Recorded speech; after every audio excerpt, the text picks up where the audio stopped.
Oke. Nah, jadi kalau misalkan saya mau pilih negosiasi bisnis, tapi antara si A dan si B atau kelompok A dan si kelompok B itu tidak boleh sama. Satu negosiasi bisnis antara karyawan dengan karyawan atau kandidat dengan si interviewer misalkan. Satunya lagi antara pedagang dan penjual itu silakan ya. Tapi tidak boleh diusahakan tidak boleh sama. Kalau komunikasi lintas budaya ini materi di sebelum UTS ya, silakan Anda mencari topiknya apa yang sesuai karena lintas budaya ini sangat luas ya.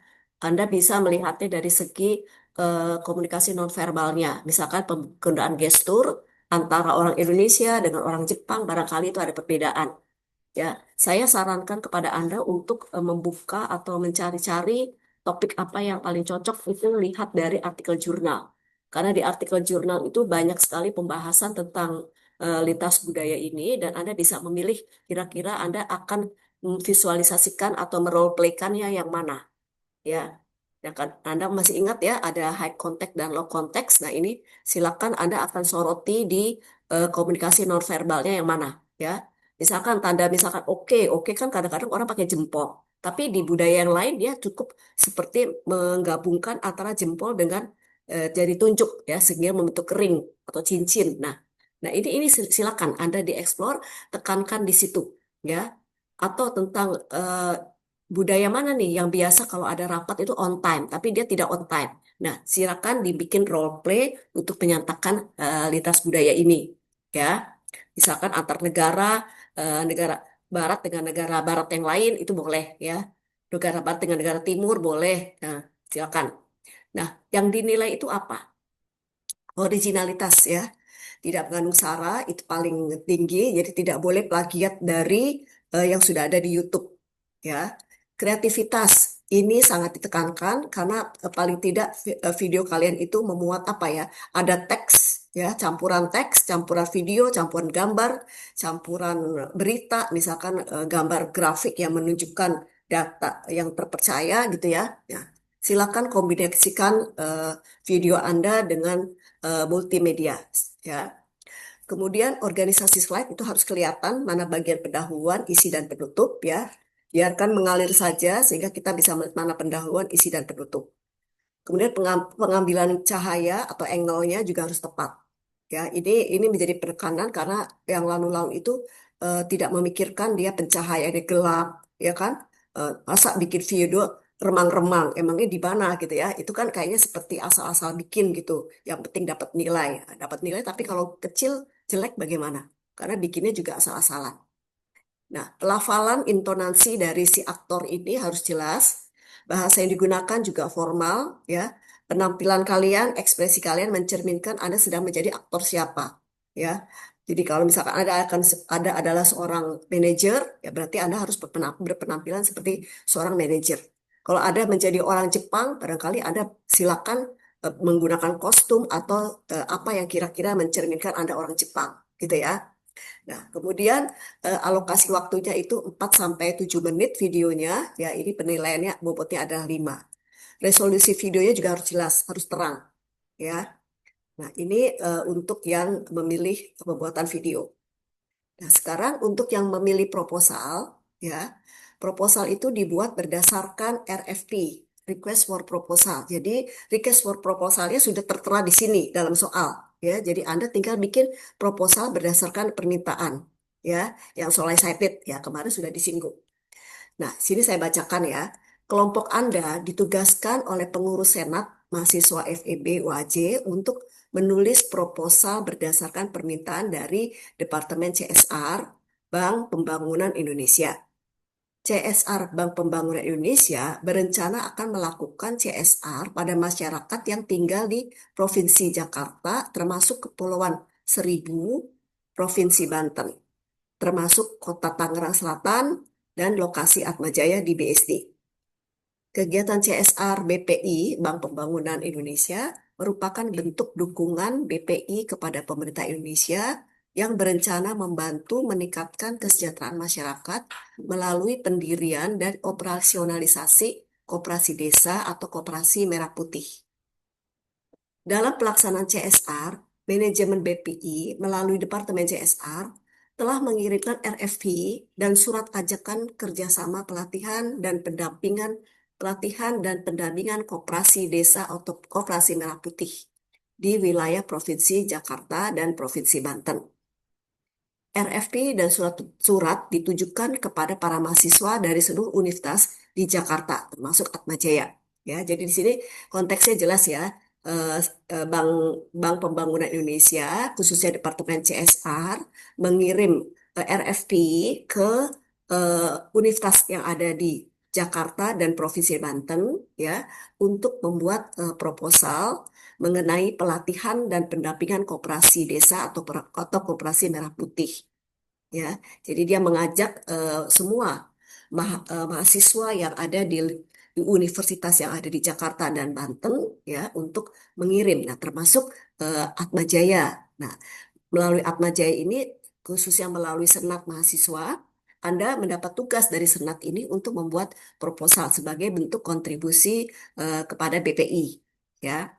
Nah, ketentuannya adalah tujuan kegiatan yang Anda akan buat itu adalah memahami secara baik, tujuan kegiatan ini maksud tujuan yang disampaikan oleh BPI. Ya, kenapa BPI RFP kepada para mahasiswa? Nah, ini tujuannya adalah memahami secara baik persyaratan menjadi anggota koperasi, mampu menjadi anggota koperasi Merah Putih yang aktif dan bertanggung jawab, melatih manajemen pengelolaan koperasi yang profesional dan bertanggung jawab.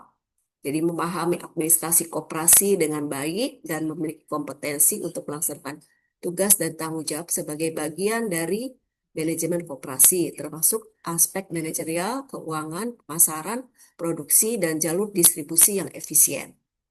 Mampu menggunakan komputer untuk mengolah dan menyajikan data dengan berbagai aspek. Mampu menggunakan internet secara efektif efisien untuk mendukung pencapaian tujuan koperasi. Ya, Anda tugasnya menyosialisasikan bantuan, ya, berbentuk pinjaman lunak tanpa bunga kepada Koperasi Merah Putih yang memenuhi persyaratan yang telah ditetapkan oleh BPI. Persyaratannya apa? Pertama, besar pinjaman lunak maksimal 100 juta dengan masa angsuran maksimal 60 bulan tanpa bunga per koperasi. Penggunaan pinjaman disalurkan kepada anggota koperasi yang memiliki kegiatan produksi barang, bukan jasa. Ya, operasinya berkecimpung dalam produksi barang, bukan jasa. Penanggung jawab penerimaan pinjaman ataupun pembayaran kembali secara angsuran kepada BPI adalah manajemen koperasi Merah Putih yang bersangkutan. Melaksanakan pelatihan penyusunan proposal pinjaman yang tercakup dalam program tersebut maksimal 100 juta kepada tim manajemen Koperasi Merah Putih. Ya, jadi dalam proposalnya Anda juga harus merancang bagaimana pelatihan yang akan diberikan, ya, pelatihan penyusunan proposal. Kemudian melakukan pelatihan penyusunan laporan pertanggungjawaban pendistribusian kepada anggota koperasi, penerima pinjaman dan pengembaliannya kepada manajemen BPI. Ini juga Anda dampingi dalam pelatihan penyusunan laporan pertanggungjawaban. Melakukan pendampingan kepada manajemen koperasi dan anggota koperasi penerima bantuan pinjaman BPI. Seluruh biaya yang dikeluarkan oleh tim pelaksana sosialisasi, pelatihan, dan pendampingan koperasi Merah Putih menjadi menjadi beban BPI dengan anggaran pelaksanaan maksimal 150 juta untuk setiap kelompok pelaksana. Ya. Nah, pengiriman proposal beserta kelengkapannya ditujukan ke manajemen CSR BPI selambat-lambatnya tanggal 15 Juli. Nah, ini jadi tempat itu masih tidak diperlukan ya, tapi bagaimana Anda bisa mengirimkan tepat pada waktunya di tanggal ini. Artinya ya tanggal ini memang harus sudah jadi, ya, proposalnya. Sistematika proposal yang Anda buat ada halaman judul. Isinya apa? Judul. Yang jelas judul proposal ini ya. Kemudian nama lengkap tim pelaksana dan organisasi asal mahasiswa. Alamat lengkap organisasi tim pelaksana, nama kota, tahun pelaksanaan. Kemudian ada halaman pengesahan, tanda tangan ketua tim pelaksana, di ketua Anda siapa yang menjadi ketua, pengurus senat mahasiswa, kaprodi, dekan. Nah, ini yang tiga ini cukup dicantumkan namanya saja dan jabatannya. Tidak perlu Anda minta tanda tangan kepada mereka. Yang perlu tanda tangan di sini adalah Anda seolah-olah ketua tim pelaksananya. Ya, siapa nanti di antara kalian yang akan menjadi ketua, maka itu yang menandatangani halaman pengesahan. Ada halaman daftar isi, halaman gambar atau tabel. Kemudian diawali dengan bagian isi, diawali dengan latar belakang. Ya, latar belakang ini berisi penjelasan mengenai kondisi saat ini yang melatar belakangi dilakukannya pelatihan. Jelaskan mengapa pelatihan itu penting dan apa manfaatnya bagi organisasi dan karyawan. Ya, ini silakan di rekayasa tetapi logis ya. Nah, di sini saya sertakan contoh, tapi contohnya ini silakan dielaborasi sendiri ya. Berdasarkan hasil evaluasi kinerja, nah ini seperti Anda bikin latar belakang suatu tulisan ya. Kenapa harus melakukan penelitian atau kenapa harus melakukan kegiatan tersebut? Pastinya harus ada rasionalitas yang jelas ya. Nah, kemudian tujuan pelatihan. Nah, ini ada tujuan pelatihan ya, kan tadi judulnya adalah ini. Nih, proposal, pelaksanaan program, pelatihan, sosialisasi, dan seterusnya. Tujuan pelatihan adalah Anda perlu menyebutkan apa tujuan umum dan tujuan khusus dari pelatihan. Nah, ini saya kasih contoh. Tujuan umumnya adalah langkah nyata pemerintah RI dalam usaha meningkatkan kemandirian. Ya, kan tadi BPI ini mengeluarkan RFP ini kan dalam rangka dia berkontribusi dalam programnya pemerintah. Nah, itu bisa menjadi tujuan utama. Ya, atau kemudian ada tujuan khusus membantu anggota koperasi desa dalam meningkatkan perekonomian anggotanya. Peserta pelatihan siapa? Silakan Anda dipikirkan sendiri kira-kira berapa target peserta ya. Jelaskan tentang keanggotaan koperasi desa, cari informasi dari berbagai sumber ya. Jadi pesertanya itu siapa harus teridentifikasi dengan jelas. Misalkan usianya sekitar berapa, mungkin jenis kelaminnya bagaimana, kemudian mungkin jenis pendidikannya yang paling tinggi, paling rendah apa. Nah, ini silakan dieksplor kira-kira yang meyakinkan meyakinkan BPI ini untuk menerima proposal Anda itu apa. Karena targetnya atau pesertanya jelas ya. Nah, materi pelatihan, kira-kira pelatihan apa yang akan Anda berikan ya, termasuk topik-topik yang akan disosialisasikan, dilatih dalam program. Kemudian metode apa yang akan Anda gunakan dalam pelatihan itu? Apakah ceramah, tutorial biasa gitu ya, ataukah ada praktik langsung, ataukah ada studi kasus ya, atau semacam pendampingan saja? Nah, silakan. Metodenya apa? Itu dijelaskan dan diuraikan. Ya. Nah, waktu dan tepat, mungkin kegiatan ini akan berlangsung kapan? Kira-kira berapa hari? Terus waktunya kapan? Ya, mungkin jam berapa, pukul berapa, tanggal berapa? Nah, contohnya bisa dilihat di sini. Nah, kemudian dalam pelatihan itu pasti butuh fasilitator atau instruktur. Nah, instrukturnya ini silakan Anda tunjuk atau Anda sebutkan siapa orang yang kompeten di bidang itu, ya. Tentunya dengan rekam jejak yang jelas, ya. Anda memilih dia itu karena apa? Itu harus jelas, ya, supaya eh, BPI itu merasa yakin bahwa Anda mampu melaksanakan proyek tersebut. Ya, contoh pelatihan ini akan difasilitasi oleh seorang praktisi HRD dengan pengalaman 10 tahun. Bila perlu berikan dia lampiran, ya, lampirannya. Nanti lampirannya ini bisa dimasukkan di bagian akhir, ya, bagian akhir dari proposal Anda. Kemudian anggaran.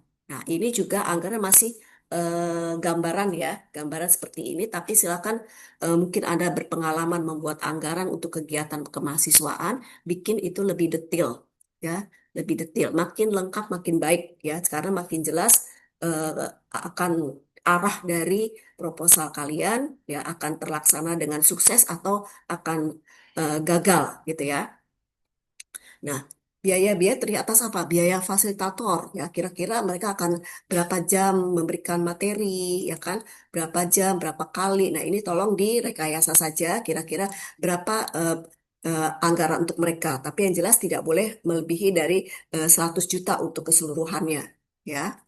Kemudian biaya materi pelatihan, sewa ruangan, konsumsi, transportasi, dan honor pemateri dan tim pelaksana dan biaya lain-lain. Ya, ini kalau untuk biaya Anda harus paling tidak bikin dalam tiga step ya. Kalau untuk eh, persiapan, persiapan itu Anda membutuhkan apa saja, ketika pelaksanaan membutuhkan apa saja, dan ketika akan pelaporan Anda membutuhkan apa saja. Contohnya misalkan dalam persiapan Anda membutuhkan survei, mungkin perlu wawancara, mungkin perlu turun ke lapangan dulu untuk mencari tahu, ya kan? Nah, itu silakan dianggarkan misalkan dalam persiapan itu transportasi, konsumsi gitu ya, atau pembelian apa. Nah, itu. Nah, ketika pelaksanaan, nah berarti Anda harus anggarkan itu anggaran-anggaran untuk si fasilitator, transport-transport, dan sebagainya, kebutuhan-kebutuhan pelatihan, mungkin Anda membutuhkan alat-alat atau bahan-bahan apa, itu dirancang di bagian pelaksanaan. Ya, kemudian ada di bagian penutup atau pelaporan. Nah, pelaporan Anda pasti akan mencetak laporan tersebut, ya kan? Anda akan mengirim atau akan memfotokopi. Nah, itu silakan dianggarkan di situ. Nah, yang jelas untuk kegiatan ini juga ada evaluasi ya, evaluasi dari kegiatan apakah pelaksanaan Anda kira-kira akan eh, berterima sukses atau tidak ya. Jadi bisa bentuknya pre-test atau post-test kepada para peserta ya, survei kepuasan peserta atau evaluasi kinerja setelah pelatihan ya. Evaluasi kinerja setelah pelatihan ini bisa dalam bentuk FGD ya, FGD, atau Anda memberikan kuesioner secara G-form ya, daring, atau Anda melakukan wawancara kepada misalkan ketua koperasinya atau anggotanya. Ya, silakan dirancang sebaik mungkin. Nah, kriteria yang dinilai adalah sistematika proposal, ini bobotnya 25, kontennya, ya berarti ini kewajarannya, ya 30, bahasa yang digunakan 25, dan rasionalitas anggaran. Ya, jadi betul-betul seolah-olah Anda memang akan mengirim secara profesional ya, bahwa Anda akan proposal Anda betul-betul bisa meyakinkan BPI untuk bisa diterima ya, dengan penilaian dari BPI adalah ini misalkan ya. Nah, itu kira-kira bentuk proyeknya. Silakan kalau ada pertanyaan kita diskusi saja. Apakah ada yang mau ditanyakan? Sudah jelas? Bu, saya mau nanya, Bu. Ya. Halo. Mm-mm. Yang proposal, Bu. Mm-mm. Itu kan tadi sempat Ibu bilang buat anggarannya. Mm-mm. Nah, itu kita perlu dibikin kayak di Excel-nya gitu atau eh, gimana, Bu, maksudnya? Enaknya Ya, ya. Proposal yang dikirimkan kepada BPI itu nantinya kan berarti dalam bentuk doc ya, dokumen ya. Nah, berarti kalau Anda bikin anggaran, berarti anggarannya kan bikinnya di Excel. Di Excel nanti dimasukkan atau diinsert di dalam dokumen Anda, gitu. Paham? Jadi Oke, ya pasti bikinnya di Excel dulu, tapi kan Anda bisa copy paste masukkan ke ini kan, ke Word kan, gitu. oke. Ya, Tapi nanti pas pengumpulan ujiannya perlu di-submit ke Bu Excel-nya, Bu? nggak usah, kan udah ada dalam Nggak usah. docs-nya. Dalam dokumennya sudah ada. Terus juga saya mau nanya yang terakhir, Bu, yang apa Mm-mm. evaluasi. Mm-mm. Kan tadi Ibu bilang ada pretest prosesnya Mm-mm. itu. Mm-mm. Berarti kayak dibuat narasi aja, Bu, kayak kira-kira pertanyaannya Betul, seperti ini gitu ya. betul. Berarti nggak perlu dibikin apa kayak formnya beneran kan, Bu? Cuma narasinya aja gitu. Ya, eh, ya, bisa dalam narasi saja. Jadi ketika akan mengevaluasi apakah kegiatan Anda itu sukses atau tidak, jadi Anda akan menyebarkan kuesioner ya. Sebelum kegiatan, sebelum pelatihan akan diberikan pretest. Dan pretest sama post berarti kan sama. Nah, itu berarti Anda tulis pretestnya itu kira-kira bentuknya apa. Misalkan akan memberikan skala Likert dengan skala 5. Pertanyaan yang akan diberikan adalah A, B, C, D. Misalkan ada 10 pertanyaan. Itu diperkirakan. Jadi Anda betul-betul merancang. Ya, nah proses juga demikian. Prosesnya diberikan kapan? Apakah setelah pelatihan itu selesai? Misalkan pelatihannya 2 hari, apakah hari kedua diberikan? Apakah seminggu setelah pelatihan? Dijelaskan prosesnya kapan? Ya. Nah, Ya. kemudian evaluasi prosesnya bagaimana? Bagaimana Anda melaporkan hasil evaluasi dari pretest dan proses? Bagaimana Anda bisa melihat ada kenaikan pengetahuan, ada kenaikan keterampilan, pemahaman mereka tentang yang dijelaskan itu bagaimana ngukurnya? Apakah melalui menggunakan SPSS dengan apa uji T, ataukah Anda menggunakan engine, ya kan? Itu silakan di situ. Ya, itu dijelaskan dalam kata-kata saja. Ya, jadi nggak usah munculkan kuesionernya, tapi dirancang saja dengan kata-kata bahwa Anda akan menggunakan kuesioner berbentuk Likert dengan berapa opsi, kemudian pertanyaannya sekitar A, B, C, D, ya itu nanti dievaluasinya bagaimana, jelaskan. Oke, Bu. Ya, Cukup, Bu. oke, baik. Thank Ada you, Bu. lagi? Ada lagi pertanyaan lain? Bu, izin bertanya, Bu. Ya, Untuk yang video, itu kan Ibu tadi bilang konsultasinya mulai awal Juli. Itu awal betul. Julinya tanggal berapa, Bu? Awal Juli yang jelas pastinya mulai dari Senin ya.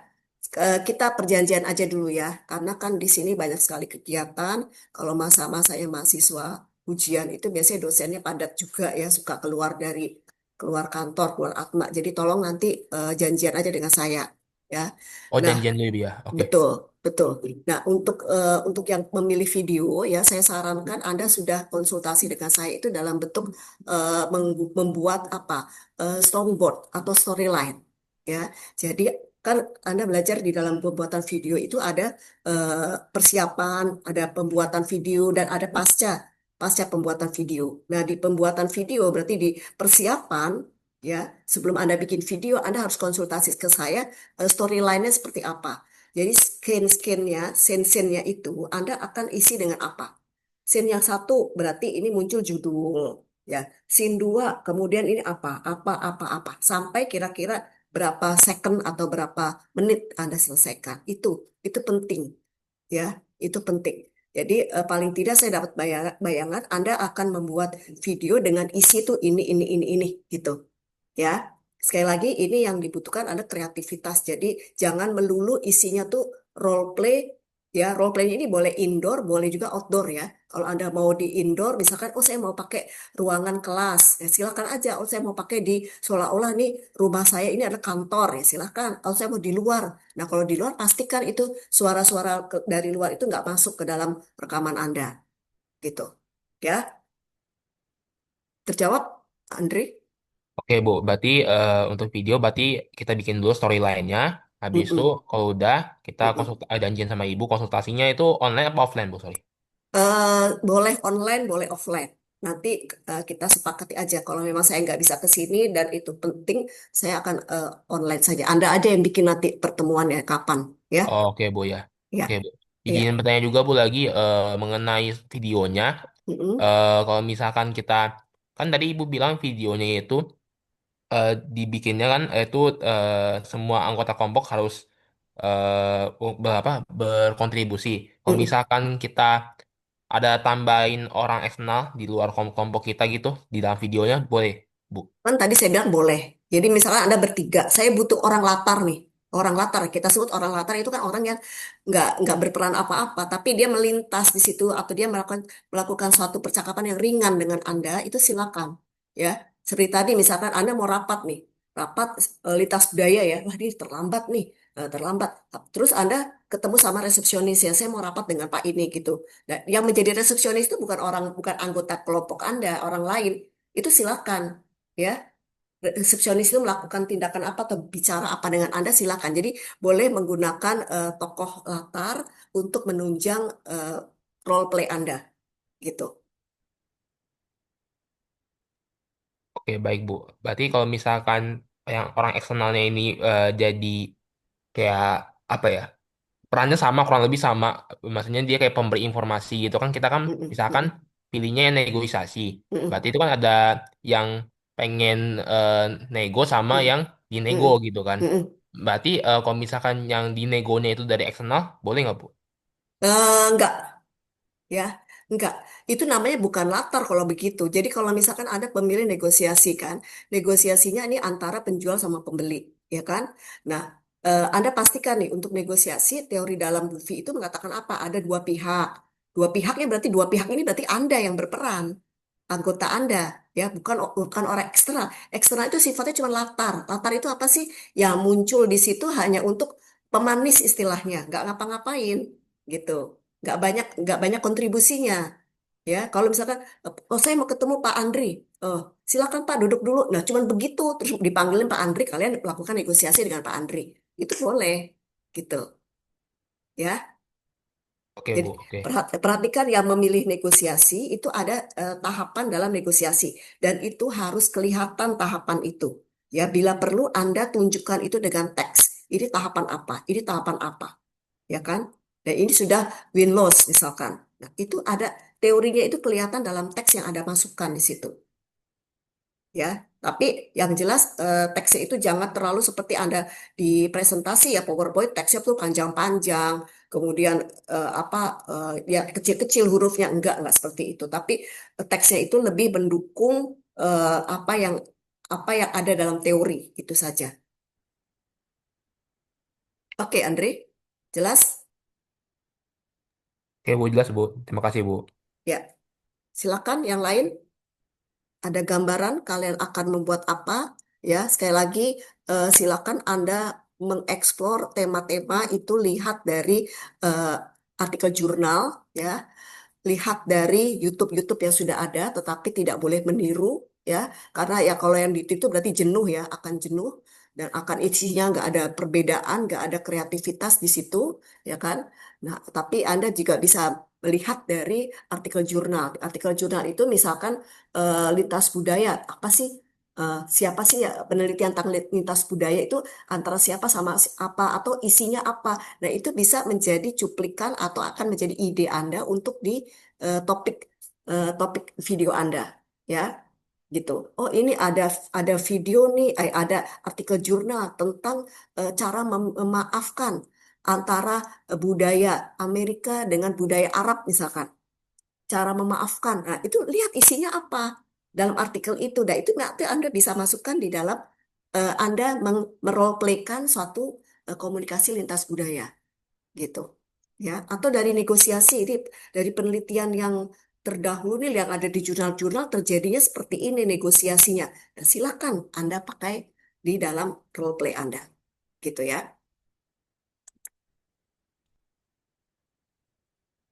Ada lagi? Sorry Bu, mau mastiin ini untuk soalnya nanti di Iya. sharekan Bu ya ke Eh, tim. eh. Iya, rasanya saya udah share deh, tapi coba nanti dicek lagi di Teams ya. Di Teams Oke dicek Bu, kembali ya. oke oke.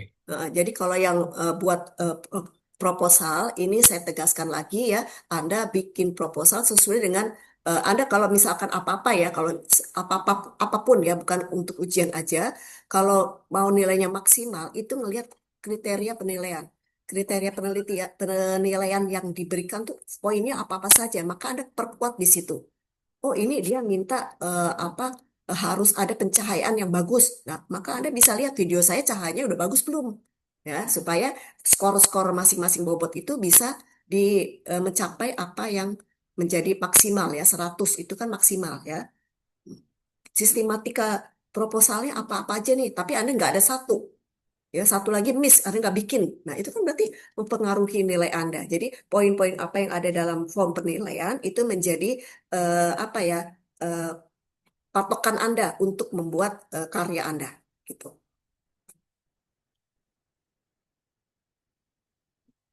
Oke, jadi ada waktu buat Anda untuk mencari ide, ya, berdiskusi dengan teman, ya, teman kelompok. Sekali lagi, ini nilai bersama ya buat kalian, ya, nilai bersama. Jadi pastikan yang Anda kirimkan kepada kami, ya, ada Anda bikin UASnya itu bukan yang asal-asalan, ya, asal mendapat nilai enggak, ya. Kalau kemarin saya agak ini ya anda termasuk nilainya bagus-bagus ya ketika UTS ya, tapi untuk yang nggak bagus itu saya masih bisa membantu ya, membantu yang tidak bagus atau yang sudah bagus untuk lebih baik lagi. Kan saya memberikan Anda untuk mengirimkan video dan mengirimkan mengisi kuesioner ya. Nah itu juga menjadi satu penambahan nilai untuk UTS kalian. Tapi untuk UAS saya tidak bisa bantu apa-apa kecuali melihat dari hasil kalian sendiri. Gitu. Nah, untuk yang hari Rabu minggu depan kita akan jadi ya tetap ya untuk melakukan FGD ya. Jadi teman-teman yang bersedia kemarin menjadi responden kami, silakan hadir sekitar jam 11 ya.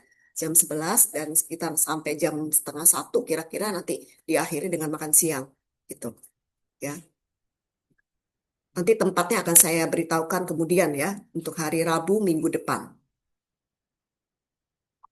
Nah, untuk juga untuk apa yang saya janjikan juga pada kalian ya, untuk kuesioner yang sudah kalian isi, itu saya melihat yang mengisi itu dari grup ya, itu ada 11 orang yang sudah mengisi kuesioner ya. Jadi untuk 11 orang ini nanti silakan mulai kapan ya? Mulai Senin kali ya. Mulai Senin bisa mengambil apa ya namanya tuh souvenir ya, souvenir di lantai 5. Nanti Anda diminta untuk menuliskan nama dan tanda tangan gitu ya. Ini pengambilan ini saya kasih waktu selama 1 minggu, mulai dari Senin besok, gitu. Jadi pastikan kalian sudah mengisi kuesionernya 1 dan 2, berarti poinnya menambah 1 dan 2 berarti menambah 10 ya untuk UTS. Syukur-syukur Anda sudah dapat 80, berarti menjadi 90 kan. Nah, itu kan kalau gede itu kan lumayan nanti ketika Anda, ya saya yakin bisa dapat ala gitu ya. Yuk, silakan pertanyaan lain.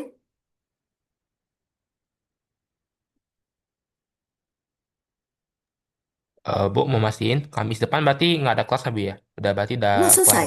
Ya, Ya, sudah oke. selesai. Semua sudah selesai. Kalian saya cek tadi di BAP sudah 14 pertemuan. Ya. Jadi yang masih tersisa itu ada yang kelas Senin Selasa. Ya, Senin Selasa itu masih ada kuliah. Nah, kalian itu tidak ada kuliah karena sudah digantikan kemarin kan. Udah ada KP gitu. Oke, baik Bu. Terima kasih. Baik. Oke, kalau tidak ada pertanyaan ya, silakan Anda mulai eh, action ya, jangan melakukan sesuatu itu secara last minute gitu ya. SKS sistem kebut semalam karena pasti hasilnya akan tidak maksimal gitu ya. Nah, oke kalau tidak ada saya tutup pertemuan hari ini. Terima kasih banyak semuanya sudah hadir dan silakan melanjutkan aktivitas ya. Selamat siang semua. Oke, masih Bu.